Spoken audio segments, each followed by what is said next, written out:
নমস্কার বন্ধুগণ, মুম্বাই ইন্ডিয়ান্স পুଣି ଜିତି ଯାଇଛି। ମୁମ୍ବାଇ ପାୱାର ଦେଖେଇଛି ଏବଂ କଥାରେ ଅଛି କ୍ୟାଚ୍ ମିସ୍ ତ ମ୍ୟାଚ୍ ମିସ୍। କାହିଁକି ନା ମୁମ୍ବାଇ ଭଳିଆ ଟିମ୍କୁ ଯଦି ତମେ ପୁରା ଅଫର୍ ଭଳିଆ ଅଫର୍ ତାଙ୍କ କ୍ୟାଚ୍ ଛାଡ଼ିବ ନିଶ୍ଚିନ୍ତ ଭାବରେ ତମେ ତ ହାରିବ ହିଁ ହାରିବ। ଏବଂ ଜିଟି କାଲି ଭଲ ବଢ଼ିଆ ଖେଳିଥିଲା, ମଜା ଆସିଗଲା। ଜିଟିର ତାର ଲାଷ୍ଟ ମ୍ୟାଚ୍ ଥିଲା କାଲି ଏବଂ ମୁମ୍ବାଇ ତାର ଯେମିତି ବିଜୟ ଧାରାକୁ ଜାରି ରଖିଛି।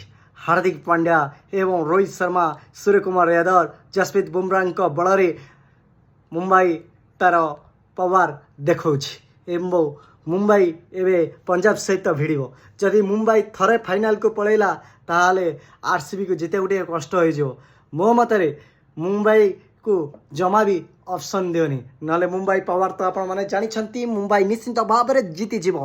मुंबई पलटन, मुंबई कमबैक, मुंबई फैन आपण माने निश्चिंत भाव में खुशी रे रुहंतु, कहीं फाइनल मुंबई इंडियंस पुणी आउ थरे नवा। जय जगन्नाथ, जय श्री राम, राधे राधे।